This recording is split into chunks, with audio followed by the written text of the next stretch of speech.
I could just ask you, I saw in your interview with Maria, regarding this laptop situation, does the president truly expect Attorney General Bill Barr to open up or appoint some kind of investigator for this before the election?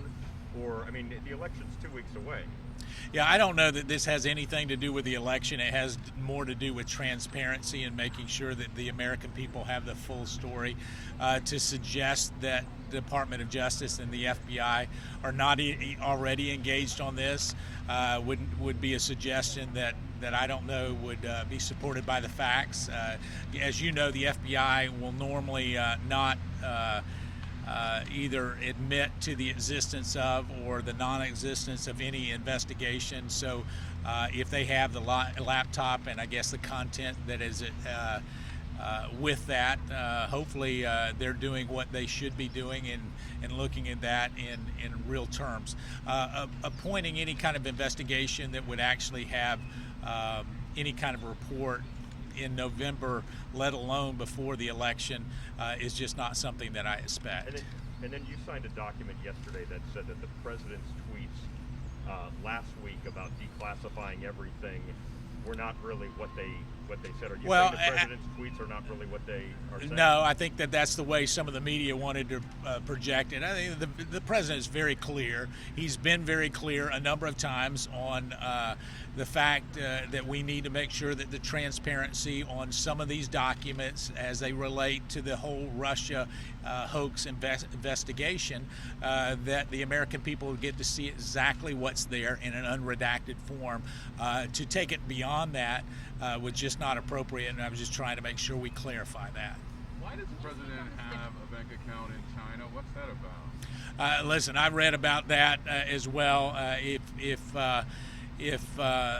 I can tell you this, in terms of business people, where their accounts are and where they do business, there's more of a Joe Biden China connection than there is a President Donald Trump China connection. And so, a good investigative journalist would be looking at that more so. I read the New York Times story. I don't know about you, but I've had a number of bank accounts that I work out. Most of the time, those accounts, whether they exist or not, I don't know. I haven't talked to the president about that. Normally, those are more operational for the region. What is the status of the stimulus? I just wanted to ask you, up on Capitol Hill, apparently there's indications that Mr. Mnuchin is still meeting or talking with Nancy Pelosi, even though Mitch McConnell says we got to do this after the election. Would you guys actually try to put something on the floor of the Senate, or put McConnell in that position, in other words? Yeah, I've talked to Leader McConnell and his staff on a regular basis. We've had a number of discussions with them and other Republican senators. And so as it relates to a particular vote on the Senate floor, I'm going to leave that up to him. But I am optimistic that if we get a bipartisan agreement that comes out of the discussions that Secretary Mnuchin and Speaker Pelosi are having directly, Actually,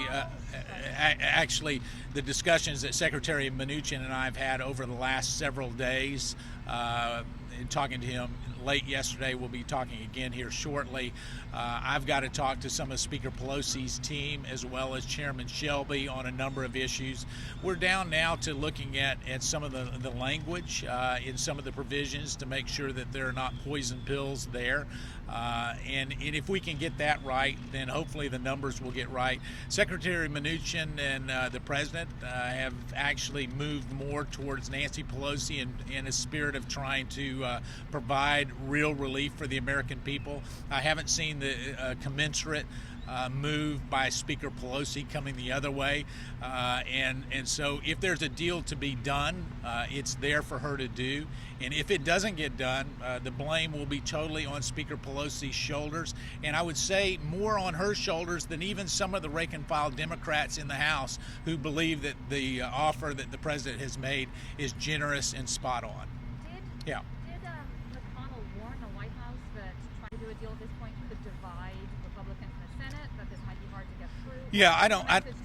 Yeah, sorry to step on your question there. I don't normally get into the details of discussions I have with Leader McConnell. I can tell you that I'm having discussions with him on a regular basis.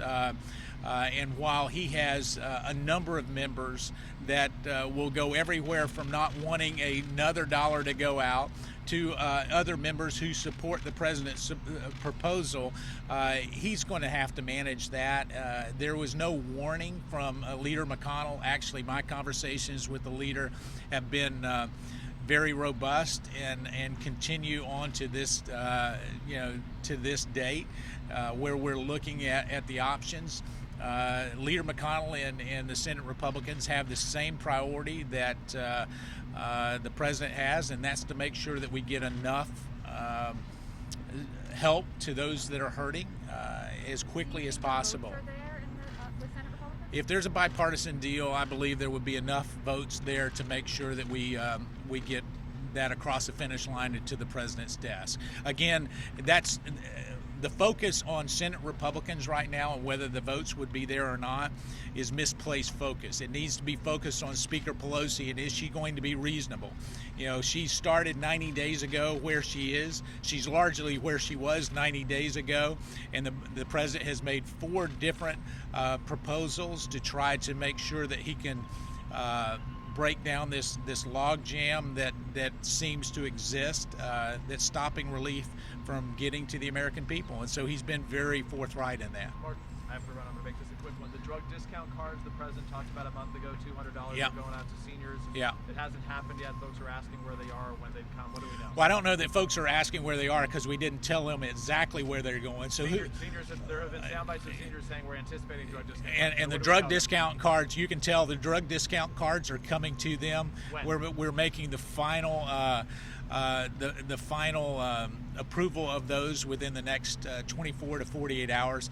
I don't anticipate that anything gets there before Election Day. I think that was a concern that there might have been a look that this was done for a political motivation, and that's not the case. But those $200 discount cards going to over 30 million American seniors will be in their mailbox between November and December of this year. And where's the money come from for those asking? Yeah, that's actually a demo plan that we have that we've been working with that ultimately will save American seniors money in terms of not just the amount of money that they pay in copay, but also it will work in terms of hopefully lowering the overall prescription drug prices that the federal government pays. We're looking right now, because of the president's actions, of saving hundreds of billions of dollars for the federal government in lower prescription drug price. And what does that mean to American seniors? It means they will pay less for their drugs for the first time in the last decade. Thanks so much, guys. 60 Minutes interview.